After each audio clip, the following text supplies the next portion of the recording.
ஜனநாயக போர்க்களத்தில் வெற்றி ஒளி வீசும் நம்பிக்கை தரும் புத்தாண்டாக 2026 மலர்கிறது என முதல்வர் ஸ்டாலின் ஆங்கில புத்தாண்டு வாழ்த்து தெரிவித்துள்ளார். இதேபோல் மாற்றங்களும் ஏற்றங்களும் மலரும் ஆண்டாக அமைய அனைத்து தலைவர்களும் வாழ்த்தியுள்ளனர்.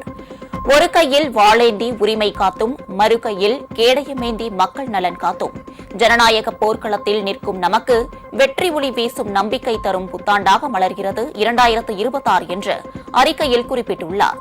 புத்தாண்டு தொடக்கம் முதலே சமத்துவம் பொங்கட்டும், தமிழகம் வெல்லட்டும் என கோலமிட்டு திராவிட பொங்கல் களை கட்டட்டும், கட்சியினர் நடத்தும் விளையாட்டுப் போட்டிகள், கலை இலக்கிய நிகழ்வுகள் என மீண்டும் திமுக ஆட்சி அமைவதற்கான தொடக்கமாக இந்த ஆங்கில புத்தாண்டை கொண்டாடுவோம் என்றும் முதல்வர் ஸ்டாலின் கூறியுள்ளார்.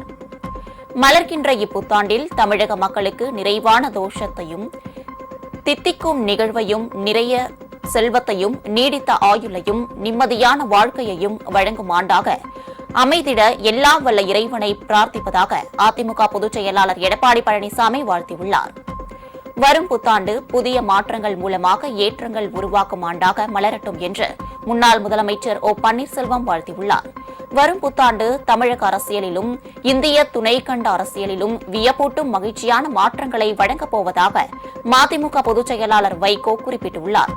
தமாக தலைவர் ஜி.கே. வாசன், மார்க்சிஸ்ட் கம்யூனிஸ்ட் மாநில செயலாளர் பே. செண்முகம், இந்திய கம்யூனிஸ்ட் மாநில செயலாளர் வீரபாண்டியன் உள்ளிட்ட தலைவர்கள் பலரும் வாழ்த்தியுள்ளனர்.